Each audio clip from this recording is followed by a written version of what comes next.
Chair, just we note the security plans that were presented to us. And on the issue of alternates, I think we must just admit that our National Assembly rules fall short in this regard.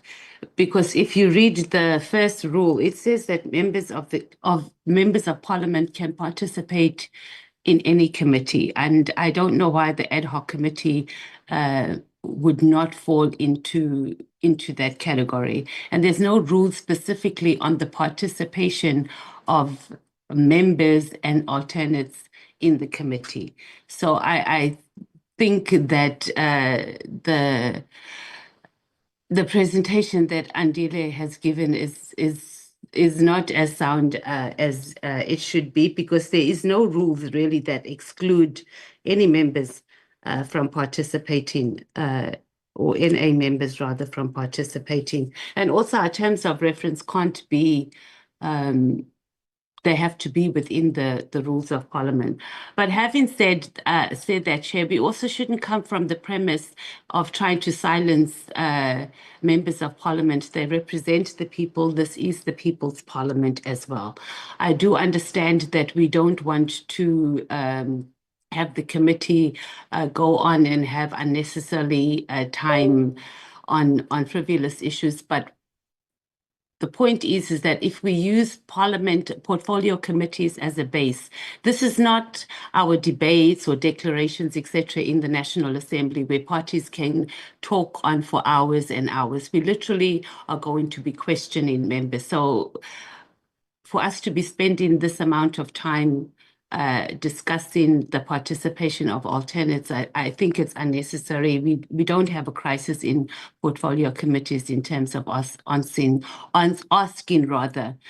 questions when we have presentations there.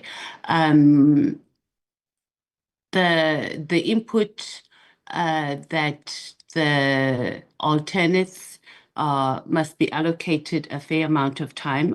We take that, and yeah, we support the submissions that, the Chair, use your discretion. But when we do call you to order, Chair, you must also just hear us out as well in that regard. But limiting time to like 5 minutes or 2 minutes to alternates, I don't think that is in the interest of the public. Thank you, Chair.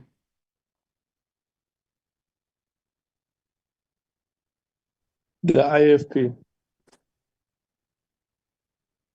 Well, thank you, Honorable Chairperson. With regards to the security arrangements, one would like to note that, but ask the extent to which members of the public would be allowed to actually attend, and if so, how that will be managed without actually getting into details, because one wants to or does not want to see a stampede developing, on Tuesday. That's one. Two, regarding the time allocation for alternates, I think I go along with the suggestions that have actually been made by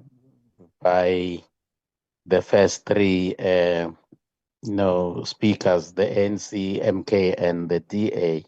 I think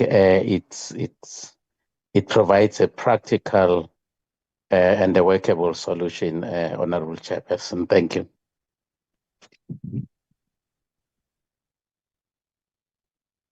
Okay, can we then take the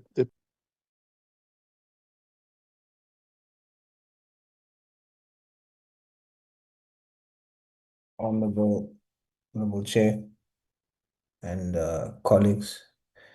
Can you hear me, Honorable Chair? Because I struggled. I lost you there for a minute.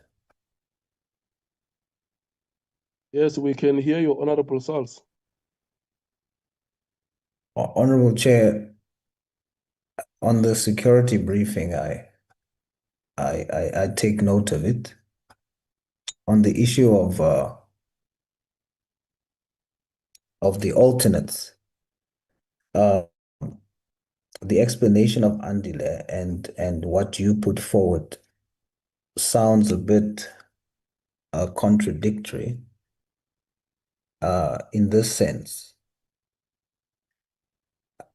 My understanding is that the other parties, us as the other parties, in terms of the formula, is considered as one block. So we consider it as one party, for the lack of a better word. The other parties are, because of based on the formula, it is majority parties. So therefore, they're representative of themselves. But so that the formula includes all parties, we, the fifth largest and the sixth largest, which is ourselves and IFP, is clubbed together with the smaller parties. But so that all of us have representation, we are then allocated 2 seats on the committee.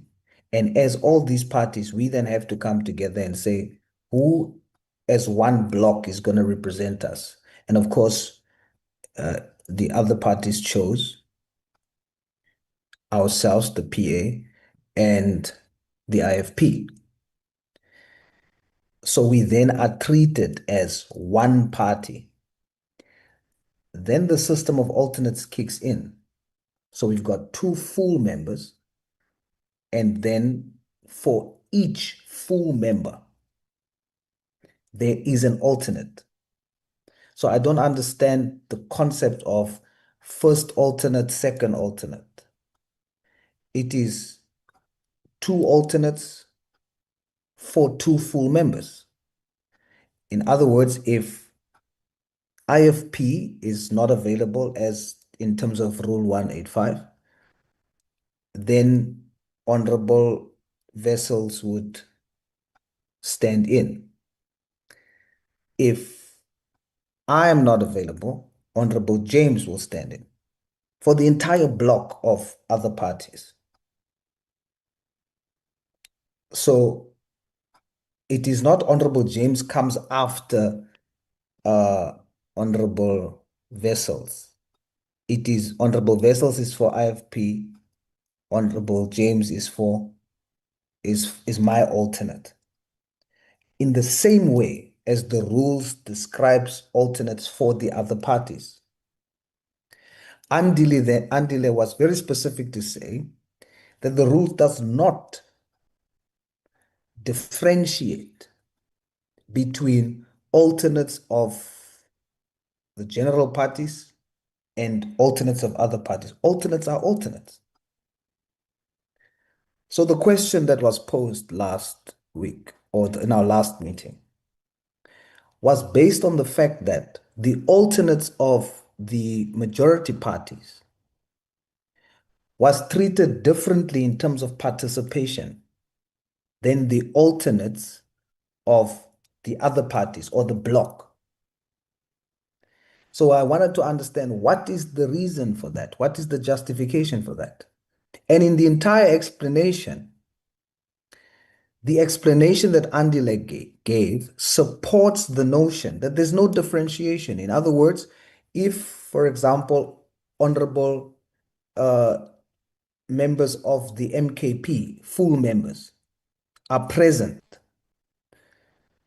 and their alternates are equally present in the meeting, what you would do, Chair, is you would allow the alternates of MKP to participate just like the full members. Similarly to the EFF, if Honorable Malema is here, Honorable Mates is present together with the full member of the EFF, and both of them participate. Similarly to the MKP and others. When it comes to the other parties, us, then our alternates are not given the same opportunity to participate. That is in our previous meetings. So that's where that question stems from. Now the question around when the committee starts and the time allocation. The time allocation is for full members. So you give the times for the full members. And I agree with, if the times is exhausted and there's still time left, then alternates can also take from that time. Or if alternates of the other parties are given a full-time allocation, then our alternates should equally be given a full-time allocation. So what I'm basically calling for is that, one, the rule does not differentiate between other parties' alternates and the majority party alternates. So there should not be a difference in treatment. So whatever you give the alternates of majority parties, such must also equally be given to our alternates. I hope that that clarifies the position, Chair. Thank you. Okay, Honorable James.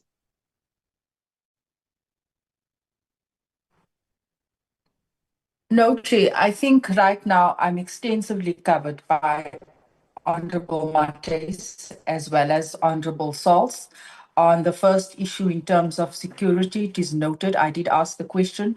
On the second point, speaking to alternatives, I think at this point, judging from the public's expression, they feel that every week we spend so much time discussing something that is fairly simple in terms of what the rules are saying. We're allowed to participate, we're not allowed to vote, and now it's just a matter of time. I'm glad the issue also of an alternate that has been, I wanted to cover that, but that has been covered as well. I think it's just now for us to actually make the decision. Thank you, Chair.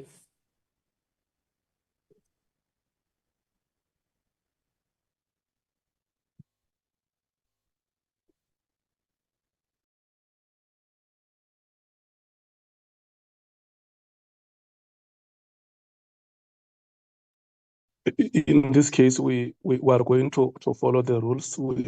The majority view in this meeting is that we must follow the rules. We are going to follow the rules. And then, hello, Honorable Vessels. Oh, I did not notice your presence. I'm sorry. You are welcome. Thank Do you want to Chair. make I'm always present. You also skipped me last week, but that's not a problem. Chairperson, if I just may say that I really don't think it's needed to reinvent the wheel. There's been many ad hoc committees and many inquiries in Parliament and in previous parliaments, and it is quite specific that the process and the procedure that's followed in this committee specifically is very partisan. It's not usually as such, and that's why usually what will happen, for instance, is there's 11 members, and if there's something to speak on, there would be, let's say, 11 opportunities given. And if the priority is then to the full members. If a full member does not raise his hand, and there's only 8 full members, then any other members present are then in the discretion of the chair given an opportunity up until 11, for instance. That's how it usually works. We had the ESCOM inquiry that was a very high-level inquiry. We had a lot of members of the National Assembly being alternates or not alternates to that committee attended. And it had to be managed so that those hearings did not last 24 hours with all the attention that inquiry had. But obviously, the chairperson would then allocate that type of mythology. And Chair, if that is the way that you are suggesting that it's per party, the other parties will also we'll discuss it under with each other, and we'll then if the full members utilize their time, they do that. If they don't me and the Honorable James will participate. But thank you for the opportunity.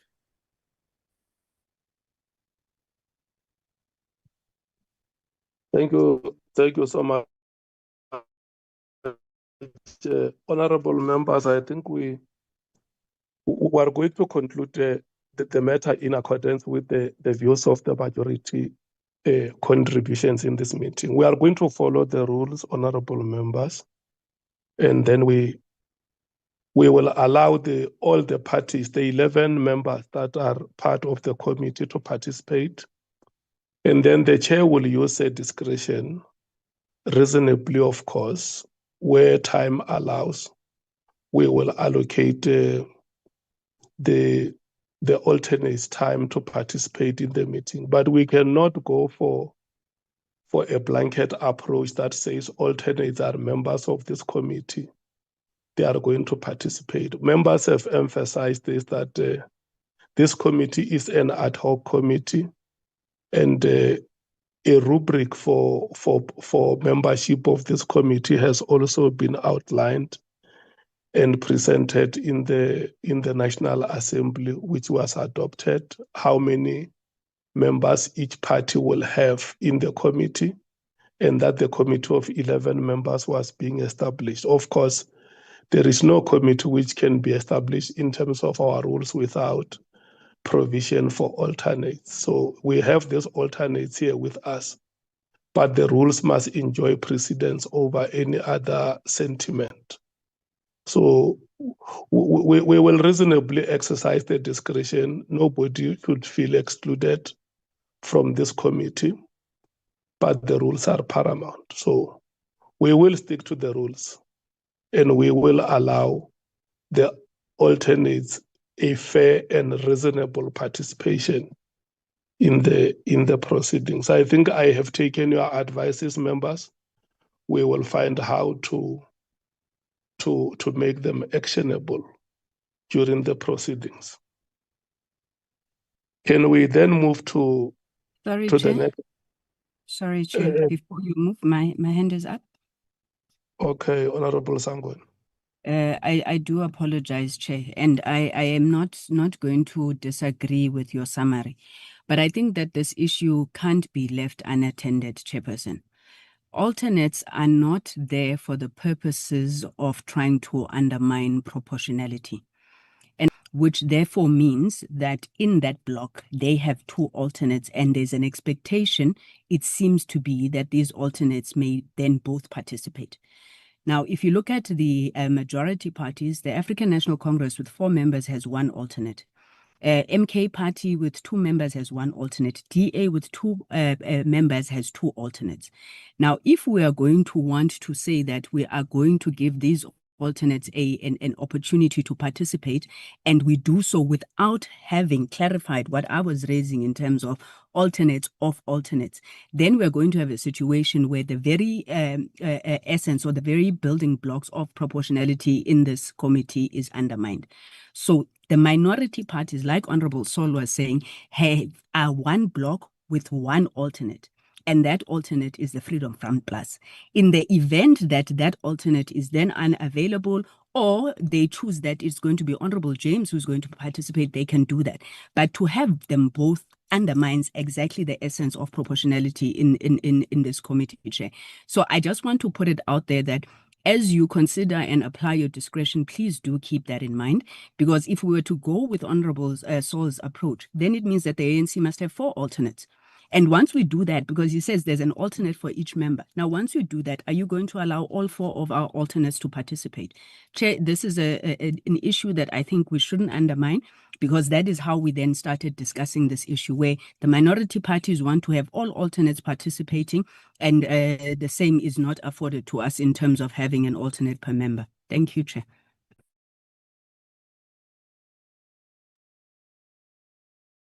Okay, no, that point is taken, Honorable Sangoni. Can we now move to the next? Yeah, my hand has also been up, and it was up before you closed or you summarized. Okay, Honorable Matthijs. Kache, just on the rules, I think we must be very clear, and I don't think Andile also spoke to this, and maybe he can answer this question. Where is there a specific rule that talks to ad hoc committee members that says that members of the National Assembly cannot participate? I think that is the bigger question here. And we're not necessarily opposed to the position that has been taken, but it's incorrect for us to go on and present rules or the interpretation of the rules that that there is still a gray area here. I mean, section, what is it, 185 specifically says that members of parliament can attend any committee meetings, right? And they cannot, and we've agreed, and it's clear that they cannot participate. And it establishes that there's no committees that are closed to members of the National Assembly. So that's clear. So maybe Andile can tell us, point us to the rules that excludes members of parliament from participating in ad hoc committees, whether they're alternates or not. We're using the word alternates, it's fine. But the rules speak to members of parliament. So I think we must just be clear, and also we have the public that is watching here, and we mustn't misinterpret what the rules are saying. So maybe we've missed where the rule specifically says that in an ad hoc committee, there's a rule that excludes any member of the National Assembly from participating.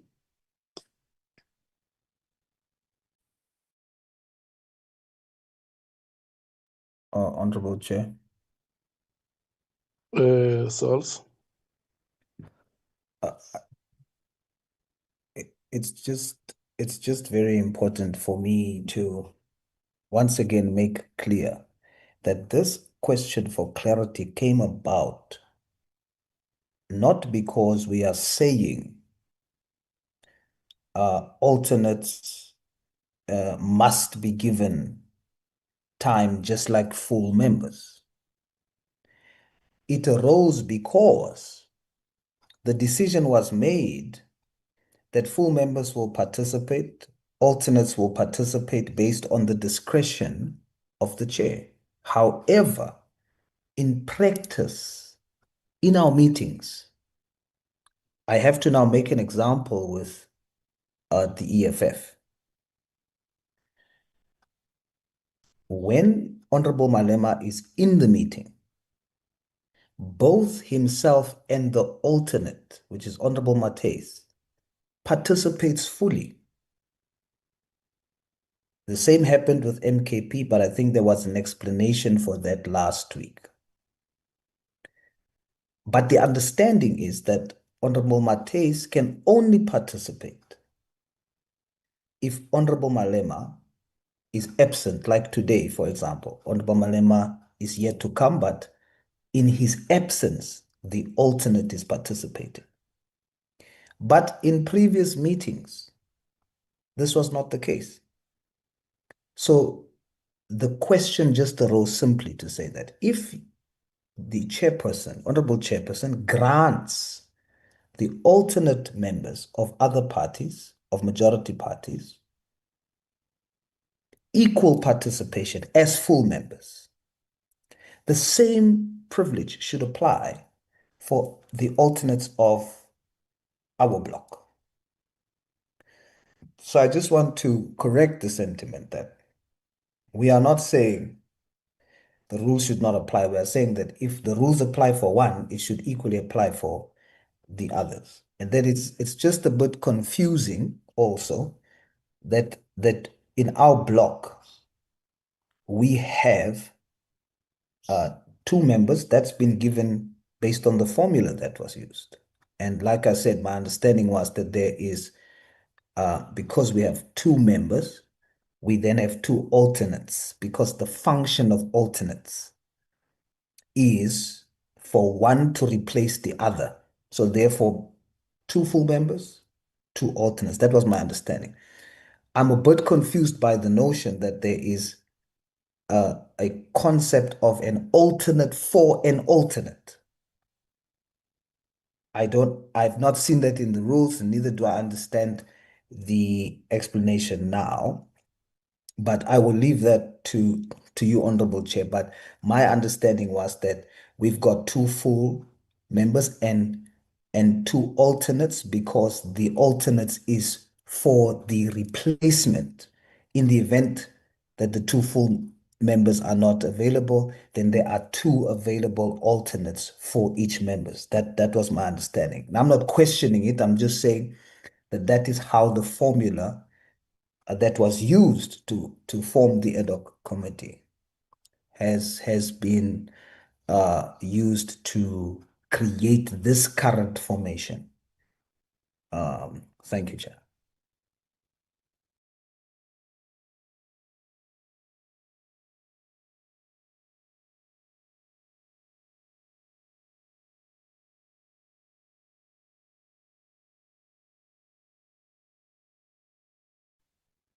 Honorable Chair, I'm present.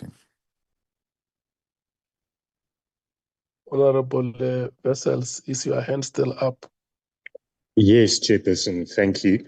I don't want to belabor the point, but I do want to just respond to what Honorable Sangoni raised in terms of the other organizations, or minority parties, if you want, that forms a bloc. That is correct, as the Honorable Souls also pointed out. It is so that the motion that formed this committee, and this as ad hoc committee, and also ad hoc committees in general in the past, has followed the same formula, does give two members to the other organizations and then two alternates.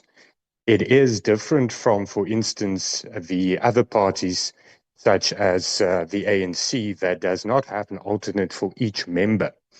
The reason why there's two alternates is because it's composed of different political parties. They're not one political party, which means that an alternate is not there per member. I'm not an alternate for the IFP or for the member from the IFP. I'm an alternate for the formation, and the Honourable James is an alternate for the formation. So if one of the full members of the other organizations are not present, then firstly, I will be the alternate. If I'm not present, then the Honourable James is the alternate, or will stand in, be the member in that place. If both the full members representing the smaller parties are not present, then both of us will be the full members. So it's not an alternate for a specific member and per member. It's two alternates because we are from different political parties. Thank you, Chair.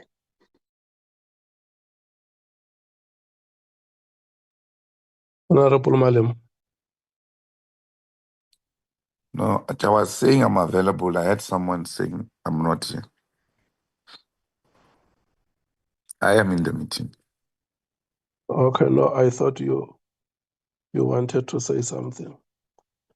Okay, honorable members, Chair, sorry, just now to be practical, sorry, Chair. To be practical, can you now explain, now that Honorable Malema is present, will Honorable Mates participate as she has been for the entire meeting? Then we practical. yeah, let's hear the Chief Yeah, Whip. can you see my hand? Yeah, Chief Whip, I'm recognizing you. Okay, no, thanks, Chair. Good morning to you, and good morning to, good day to all colleagues in the meeting. No, I just want to make a suggestion, Chair, which I hope will help us to deal with the predicament that we're discussing. I think firstly, I want to propose that we accept what you were saying as a summary, that each party will participate according to the allocated time for themselves.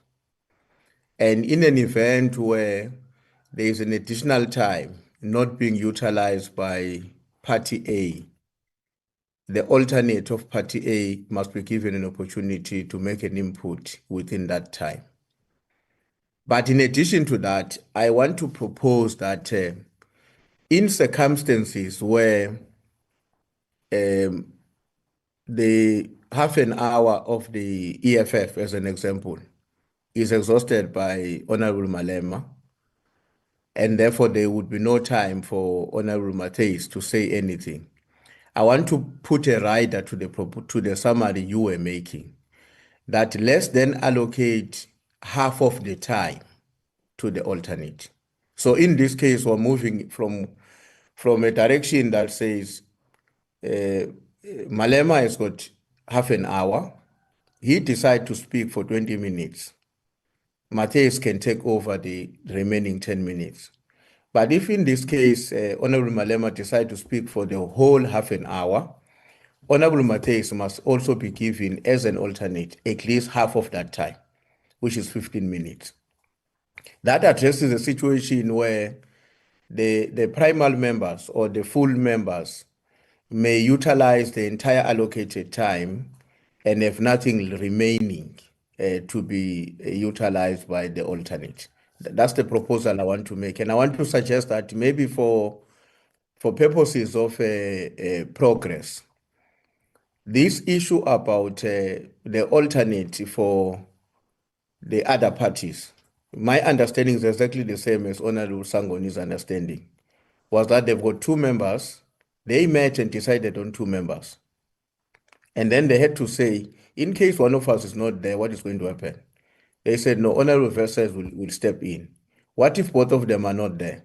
Okay, Honorable Vessels and Honorable James will step in together and assume the role of being full members of our committee. So in this case, my firm proposal is that it's your discretion, but that discretion at least should be guided by an additional 15 minutes that can be given to an alternate. And in the case of the other parties, that 15 minutes should be allocated to the alternate because the full members are going to be there. So the alternate in that case would be Honorable Vessels. But if the other parties are saying, no, we would like that 15 minutes to be divided between Honorable Vessels and Honorable James, I also think that we should not have a problem. But my view is that let's treat an alternate as an alternate of the block, not an alternate of an individual. Like I think the same way that Honorable Vessels was proposing. So that's my firm proposal, Chair. Thank you very much.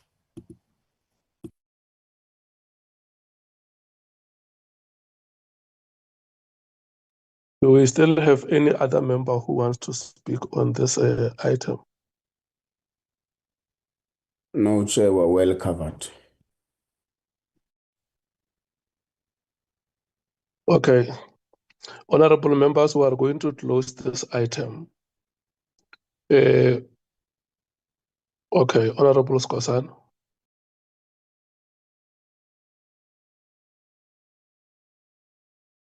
Thank you, Chair. Yeah, thanks for you to say that this matter we've been ventilating for some time now, you know, and the rules and the proposals, I think, have been exhausted. The rules, the Parliamentary Legal Service told us what is exactly what's supposed to happen, but it's your discretion, and I just want to thank you for closing this matter now. Thank you, Chair.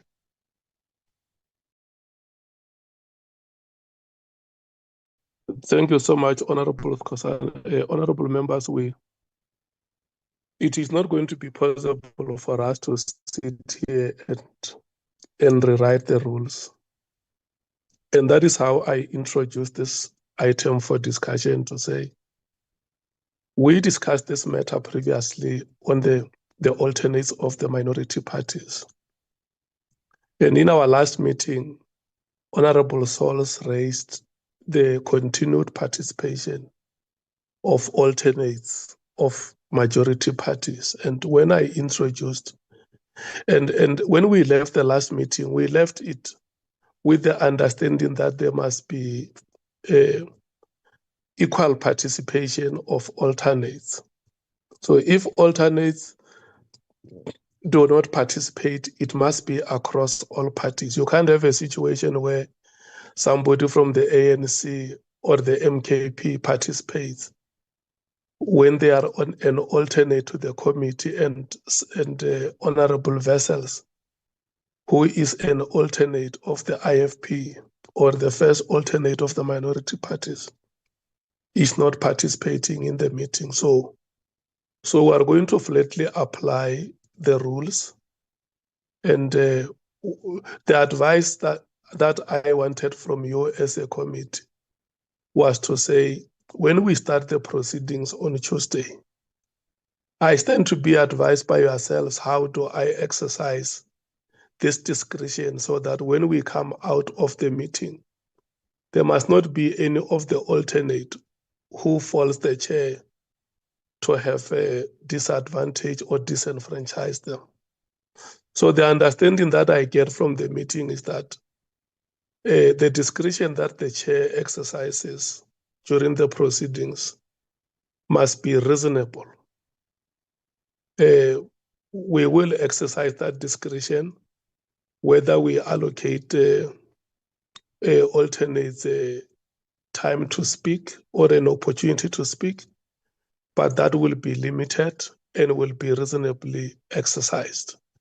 So with regard to what Honorable Sols has just asked, we have explained it before, Honorable Sols, but I understand you said that you have a difficult. We said that if a team fields 11 players, the alternate is regarded as a reserve. They are on the bench until an opportunity arises for them to be on the pitch. So the alternates for the ANC, MKP, DA, and EFF will not participate in the meetings unless an opportunity arises for them to participate. That should be the understanding. Is that sufficient, Honorable Sols? Honorable Chair, your analogy is not practicalized when it comes to the meeting. And therefore I said use the example of the EFF. Does your analogy of substitution mean? Because I understand Rule 185 of alternates. I understand it. I've just not seen it in practice in our meeting. And now to make me look like I don't understand it is a bit unfair here. Because I'm saying if I understand your analogy correctly, then in the case of EFF, Honorable Malema is fielded now. Yeah, Honorable that is what it means. Yes, Honorable Mates then will no longer participate because Honorable Malema is fielded. But what has been happening? Correct. But what has been happening is that both Honorable Malema and Honorable Mates has been equally participating. This, and it happened with the MKP too, and then they explained. This is what rose the question that I was raising, you see, so that the alternate only participates if the full member is totally not available. So for the duration of this meeting, to make it practical, seeing that Honorable Malema is present, we will now no longer have participation of Honorable Mates. Yeah. But this has not happened previously, and that's the point I was making.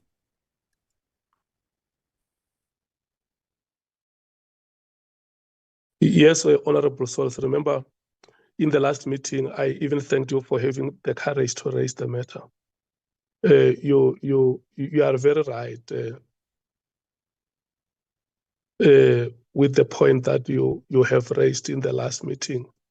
So it is going to cease to happen from now onwards. And I want once again to thank you for raising the matter and emphasizing it in the manner that you are doing. Is that okay?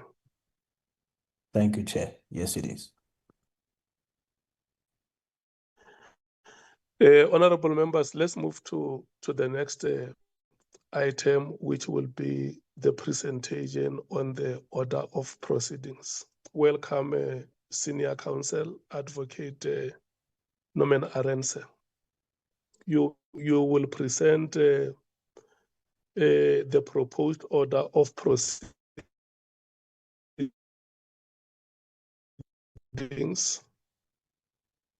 and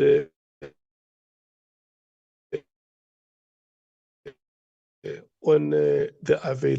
And I think you have also raised an present for the members to hear, and then we can determine how that matter remains on the table of the committee for discussions. Thank you, Honorable Chair and honorable members. And apologies for the absence of my two colleagues. They're busy with witness statements and getting some other documentation in order so that we can make it available to the committee. In relation to the Mkwanazi statement, that statement may well have now already been posted on SharePoint or on some other platform. The reason for the delay, Chair and honourable members, has been that it's not been an easy matter finalising these statements. From our side, we've requested documentation from the witnesses, including General Mkwanazi and other witnesses, and in turn, there's at times been a delay, explained and reasonable, why documents were not made available as agreed, and that is the reason why there's been a delay. General Mkwanazi has had a near final draft with him since yesterday lunchtime, but there's been further interactions with him, including early this morning. So I think it has now been finalized, and I think we still fall within the 3-4 day period to make a statement available to the committee. We are meeting later this afternoon with General Masemola also to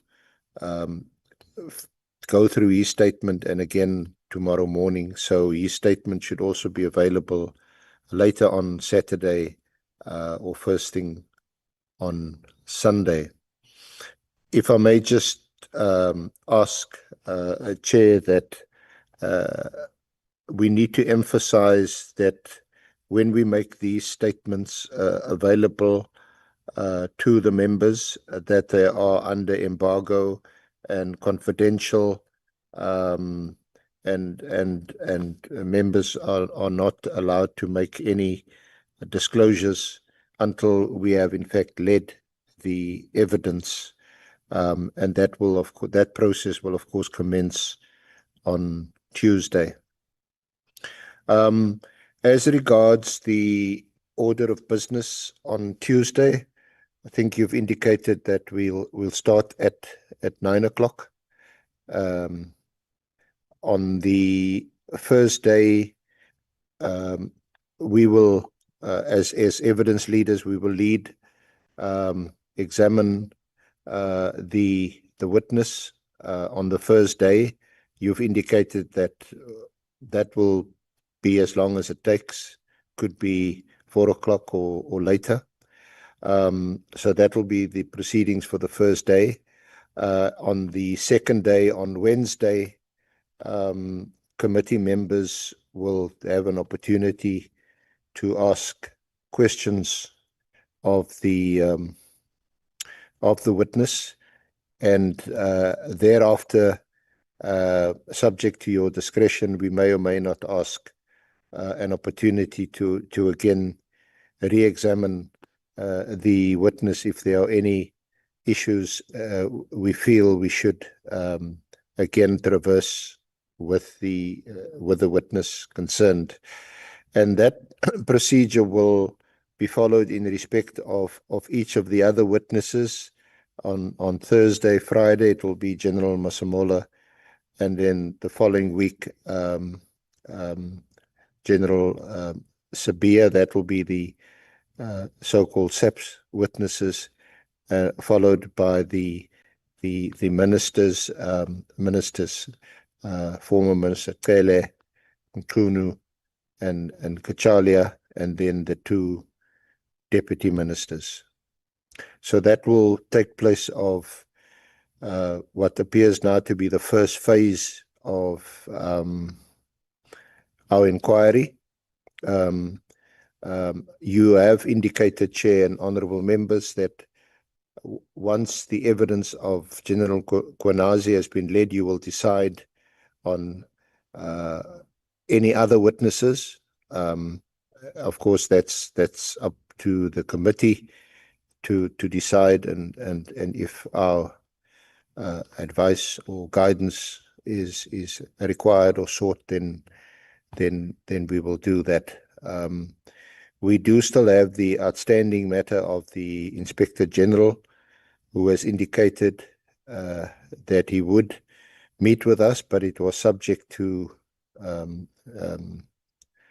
directive from the chair, the joint chair committee, and that has not yet taken place. At the commencement of proceedings on Tuesday, Chair, you will obviously introduce the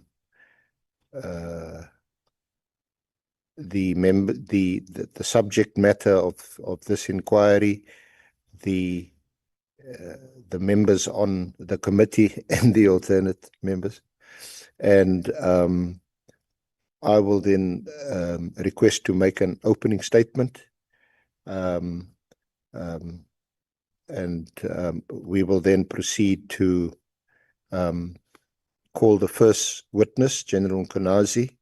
I have inquired about whether and who will swear the witness in, and it appears that under the rules, you ex officio can administer the oath, or by way of affirmation, and call the witness, swear him in, or you can affirm, and we will then commence leading and examining his evidence. Thank you, Chair. I'm not sure if I've covered everything.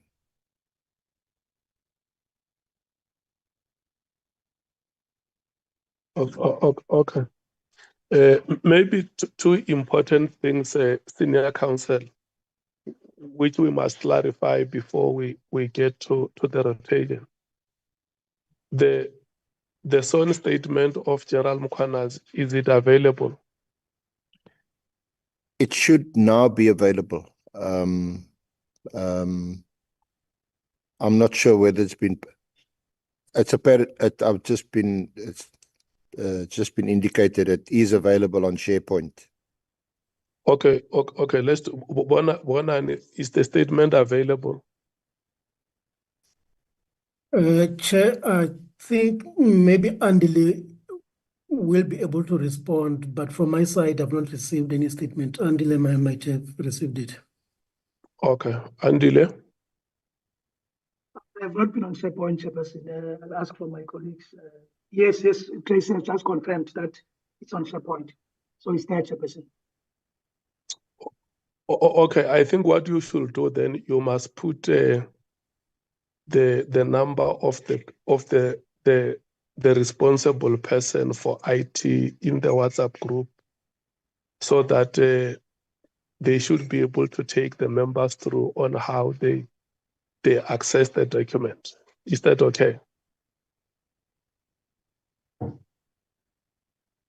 Chairperson, that is okay, but maybe just to indicate that members will be expected to use their parliamentary email addresses in order to access SharePoint.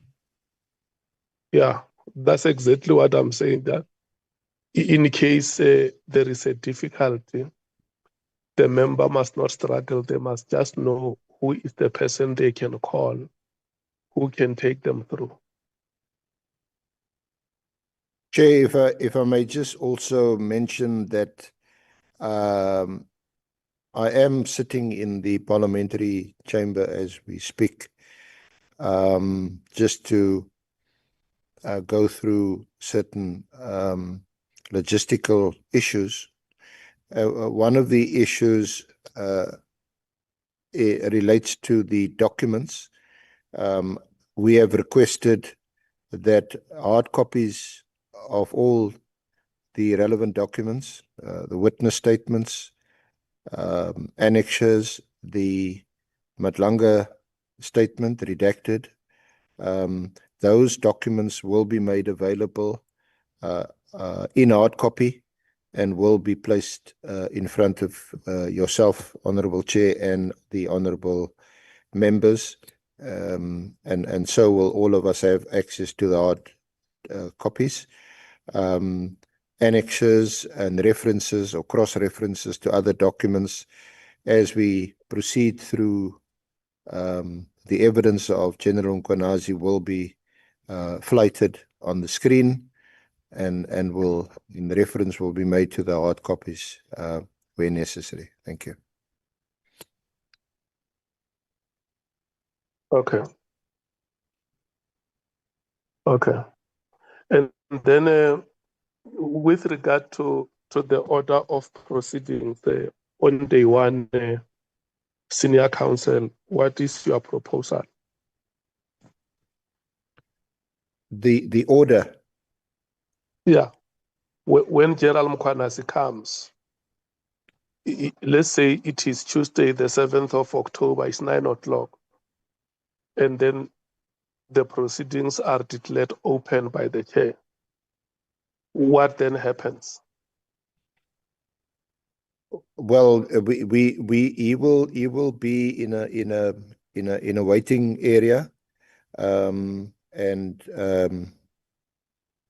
when you declare the proceedings open and indicate to members of the public and to the media what the purpose is of the meeting, you will ask me to and you introduce members of the committee and you will then ask me to make an opening statement. I will make an opening statement, whereafter you'll call General Mkwanazi as the first witness. You will then swear him in to take the oath or to affirm, and I will then proceed to engage with the witness. Okay. And then let's say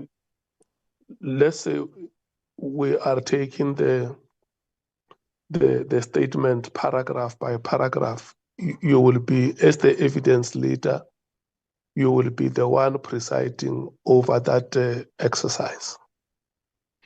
Yeah, Chair, I don't propose to go through the witness statement paragraph by paragraph. I will be examining the witness based on certain topics that I will take him through. Obviously, reference the statement. For example, the appearance on the 6th of July in front of the media and the public. We'll deal with that as a topic, and the statement itself makes reference to that. But I don't intend, unless the witness himself or I invite the witness to read any of the paragraphs in his statement. It will be somewhat different, Chair, from the procedure that was adopted when General Mkwanazi gave his evidence to the Madlanga Commission. And the reason for the difference in approach is also because I think most of you, most of the citizens have heard, seen the evidence given by General Mkwanazi. So in relation to the factual matter, there will be some differences to what has been heard at the Madlanga Commission. our emphasis will obviously be different because our terms of reference is different. So there will be differences, Chair.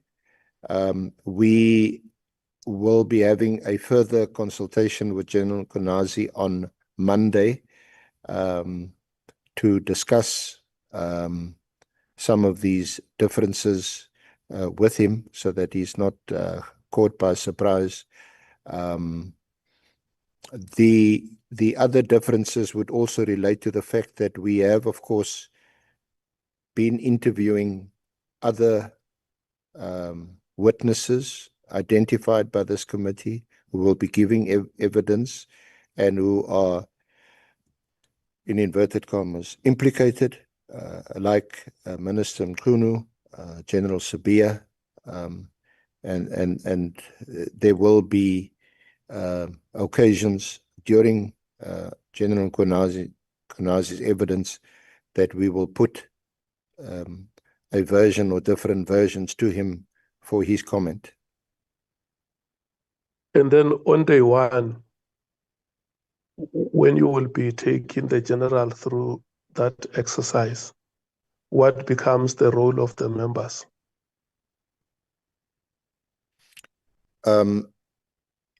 Not during day one, Chair. Your opportunity, the honourable members obviously will have the opportunity on day two to pose their questions within the time allocated. So during day one, the engagement will be mainly between the evidence leader and the witness, unless there's obviously some burning issue that you and or one of the honourable members want to raise their hands or to indicate perhaps they didn't hear an issue properly or they want clarity. But I would not expect participation by the honourable members on day one. Okay, yeah, I think you have clarified the issues so that when I rotate between the members, they should be able to understand what is it that you propose must happen on day one. So that is the proposal from the Senior Council. Honourable members, I think the question on the sworn statement has been clarified. So let's rotate the two items on the sworn statements and the proposal on the proceedings from day one.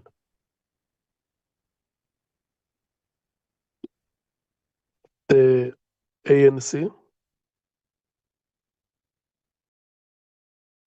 No, thanks, Chair, and thanks for the briefing from the Senior Council. Chair, we want to propose that the statement be made available for easy access, at least on our group, because it has been convenient for us to engage with documents as they are shared with us, either on our WhatsApp group or on our emails. But I need clarity on the statement before I move on to the next issue. Is the statement from Lieutenant General Mkwanazi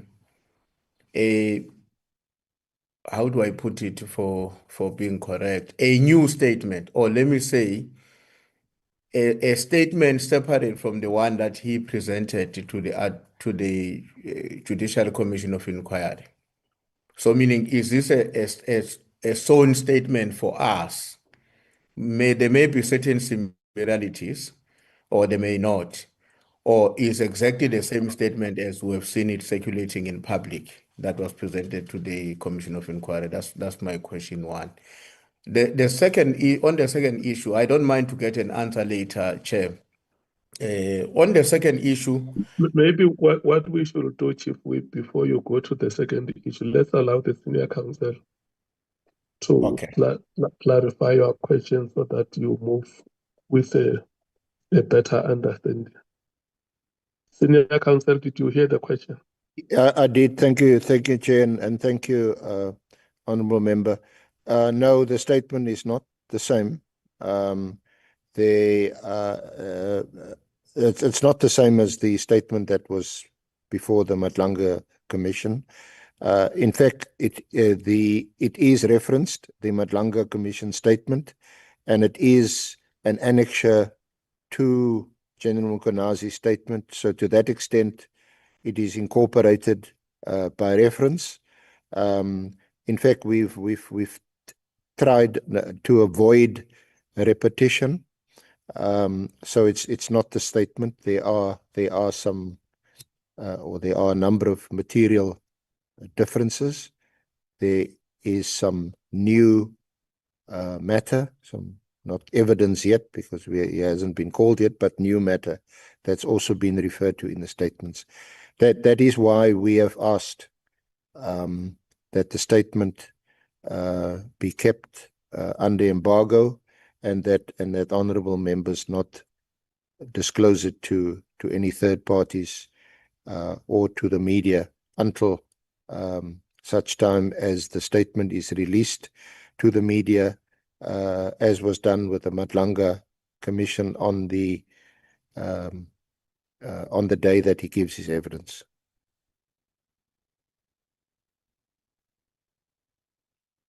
Okay, thank you so much. You can proceed, Chief Whip. No, thanks, Chair. Well, maybe another question arises from what the Senior Counsel is saying. In terms of our terms of references, I think there was a decision that we will get the witness statements 7 days before the actual appearance of the witness before the ad hoc committee. Now, I'm not sure whether the understanding meant that our legal team, the Senior Counsel and his team, are the ones who are going to get it 7 days before, or all of us. My assumption, I may be wrong, was that was applicable to all of us. That question arises from the presentation or the answer provided by the Senior Counsel. And maybe to combine that, Chair, with another one about the time. We're starting at 9 o'clock. We are finishing what time? Has it been worked out that we start at 9, we finish at 6, or we finish when we're done? Just to get a sense of what is the layout of the day in terms of the time of our proceedings. And then let me just conclude, Honorable Chair, on the issue of the proceeding of the first day. Our view as the ANC is that the committee members, as much as the bigger part of what happens on the first day, should be delegated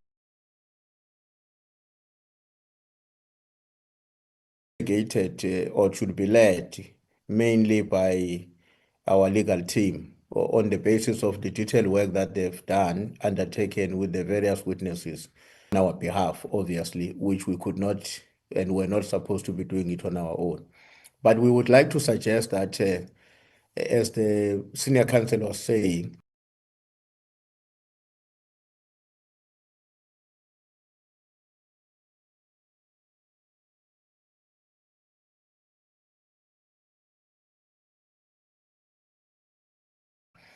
the space must be provided for members to make certain interventions as and when the discussion between the Senior Counsel and the witness is unfolding. Not in a way that may divert the entire proceeding, but we are of the view that, as you are saying, there may be instances where questions are being asked, answers being provided, and I'm sitting there as a member, and I believe, well, the Senior Counsel seems to think that the question has been adequately answered, and I don't think so. There should be that opportunity for me or any of the members to intervene and say, for my own clarification, can you further elaborate on this? And then of course, I understand the rationale behind them laying the foundation on the first day and with ourselves getting much more involved on the second day. Thanks, Chair. Yeah, remember, if we have revised the days from 7 to between 3 and 4 days. Okay, it's fine. Can we then move to senior council, the starting time and the ending time? Well, I think you've indicated, Honorable Chair, that the start time is at 9. The ending time, it's going to depend. I mean, we could, like Madlanga has done, you want to make it like court times, which is from 10 to 11, have a tea break for 15 minutes, start again at 11:15 to 1 o'clock, 1 o'clock to 2 o'clock lunch, and then from 2 o'clock to 4 o'clock. We could structure it in that way, but it's unlikely that we'll finish at 4 o'clock. I think, as you want to sit a bit later. So I think we need to be flexible and try and finish on day one, so that the honourable members may have a full opportunity on day two to raise questions, ask questions, and that too will be from 9 o'clock until you're done, Chair. I think, or I would propose that that the honourable members, yourself, do not interject or intervene on day one, so that we can maintain the flow of the questioning, so that we can get through the witnesses' evidence on day one as quickly as possible. Interruption. Otherwise, there may just be unnecessary delays. There will be an opportunity, as provided for in the terms of reference, for members to raise their questions and issues on day two. But again, Chair, you have a discretion to direct the manner in which the hearing is conducted. So if there's any burning issues that you or any honourable member wishes to raise during the questioning of the witness, then they must feel free to do so, and you will give a direction, Chair. Thank you so much, Senior Counsel. If we pay where you're done, can I move to the MKP? I'm done, Chair, but I think one of my colleagues wanted to make an addition, if with your permission. Yeah, Honorable Nola, send this up. You are recognized, Honorable Member.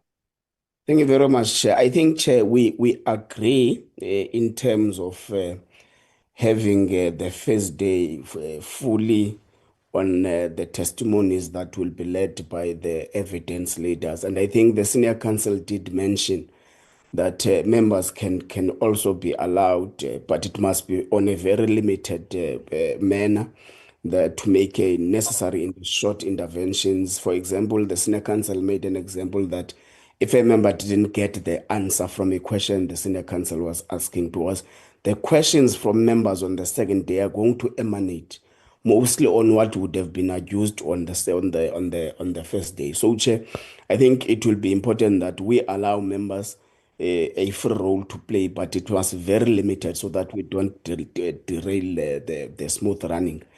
Chair, on the closing, opening and closing, Chair, I would propose to members that because we're already operating from the back foot in terms of time, we're starting on the 7th when the National Assembly given us time to compile a report on the 15th. So I think let's leave it bottomless. Of course, we're going to make analysis day by day on which time would be convenient for us to get out. But humbly, that let us not have a closed time.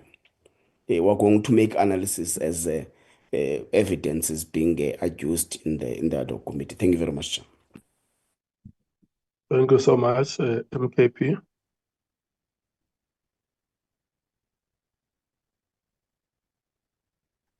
Yeah, thank you very much. Thank you. Oh, okay. Yeah, now you can come in, Scosi.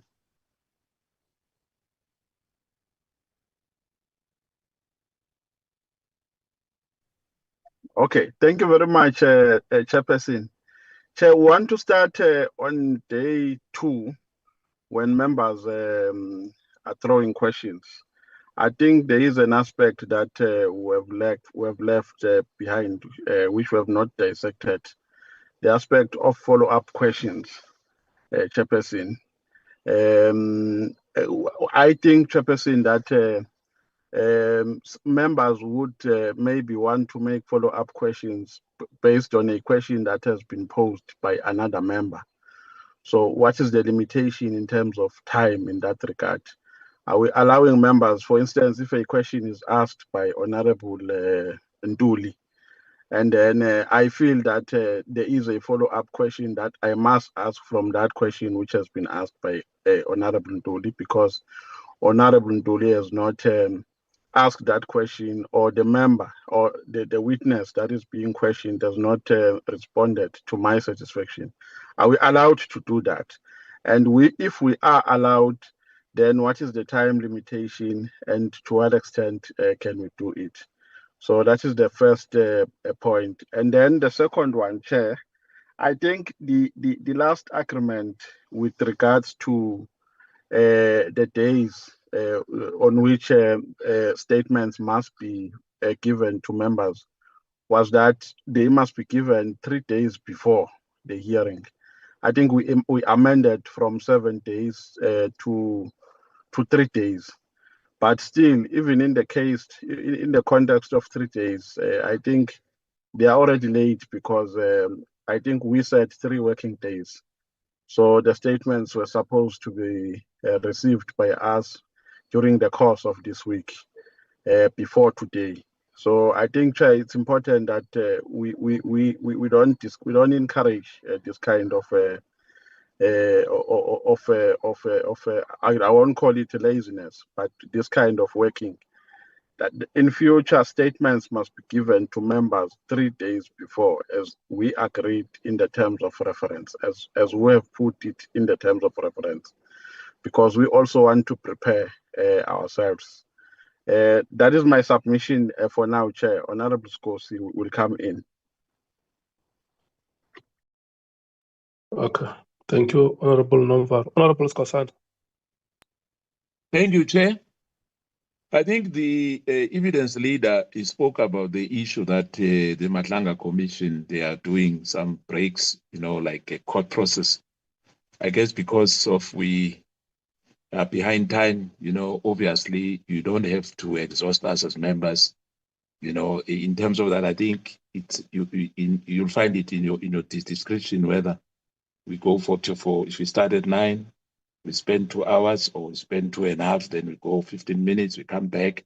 I think those logistics can be arranged. I don't think it's a train smash, but indeed we have to make sure that the first day and the second day is used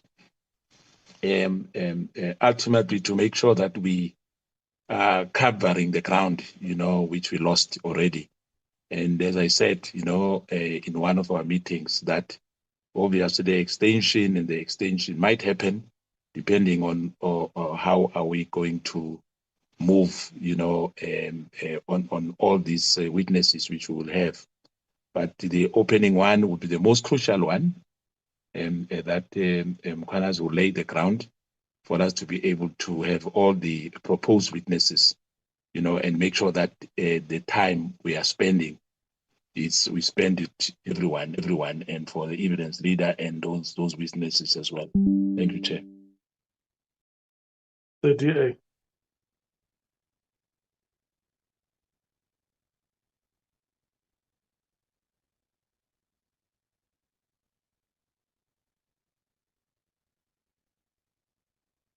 Honorable Breitenbach.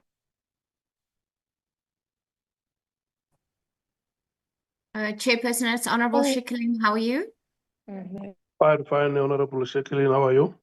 Thank you. I think Honorable Breitenbach is just struggling with signal, but we can just see if her signal is back again. Thank you. I'm struggling with connectivity. If Honorable Schikkeling can answer, please. Okay.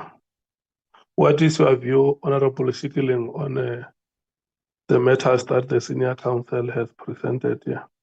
Thank you very much, Chairperson. I think that you can determine when we will be having the breaks and when not. I don't think we should follow exactly the same as the Madlanga Commission, because that does take up some of our time. As the Honorable Chief Whip said, we only have until the end of October, which doesn't give us very much time left. So I think we should minimize the breaks, try and get as much information done on the first day to give us enough time for all the members of the committee to ask the relevant questions that we would like to ask on the 8th. So I think we should perhaps just make short 15-minute breaks and then only a half an hour perhaps for lunch and proceed with the rest of the day. Thank you, Chair. Thank you so much. The EFF.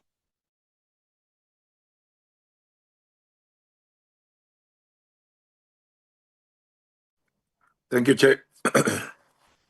I think we're more than fine. And I agree that we should allow the evidence leaders to proceed uninterrupted on the first day.